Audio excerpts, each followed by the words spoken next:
A busy wedding was underway, and there came a monk in shabby clothing asking for food. He claimed that if the guests there would satisfy him, he could spare them of some dire mishap. The guests did not want their mood ruined and fed the monk some leftovers. After the meal, the strange monk snatched the bride onto his back and ran away like an arrow.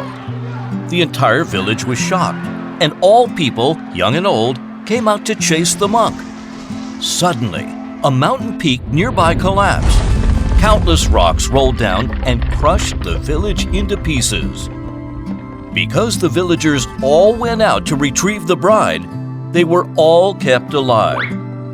The kidnapper who saved the entire village was the monk from Jingxi Temple of Hangzhou, Ji Gong. A monk with arcane power, he is bored of a tedious temple life. He refuses to sit still and meditate and often acts lunatically, violating every Buddhist law. One day, many people came to Jingxi Temple for blessings, but Ji Gong blocked the temple gate to prevent a girl in red from entering. That angered the other monks. They all relied on the donations of the people coming. When the monks were arguing with Ji Gong, that girl sneaked into the temple. After she entered the main hall, she put her hands together and kneeled down. At the same time, a glaring flaming jumped out the incense burner before the statue of Buddha.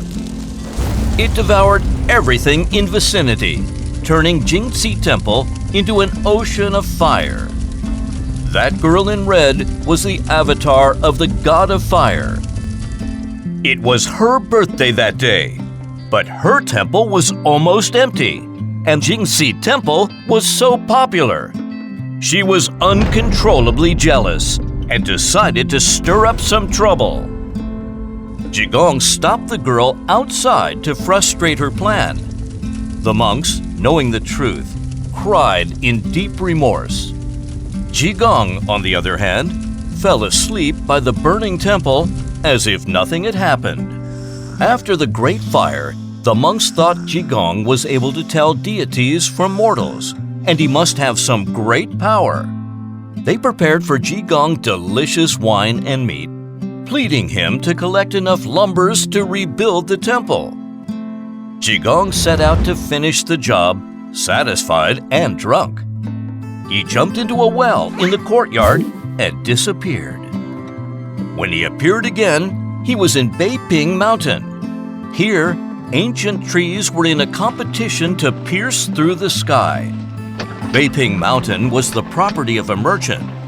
It was not easy to acquire timber from him.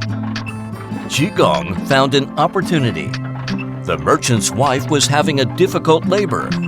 Ji Gong visited the merchant and gave him an elixir to help his wife.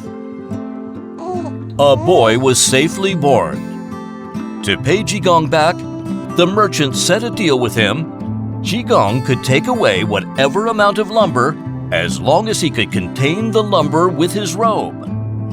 How much lumber could his robe contain? The answer is all of them. Ji Gong lightly shook his fan and chanted his spell, and the robe grew larger and larger. Finally, it covered the entire mountain. The merchant was astonished. It was too late to default his promise. But Ji Gong did not chop the mountain bare. He picked 100 big trees, he chanted another spell, and the trees were trimmed and covered in the robe, flying towards Jingxi Temple. Ji Gong returned to Jingxi Temple with empty hands. But the trees flew out of the well one by one. This time, Ji Gong earned everyone's respect, but he did not care about the monks' applause. He simply waved his hands and went away to sleep again.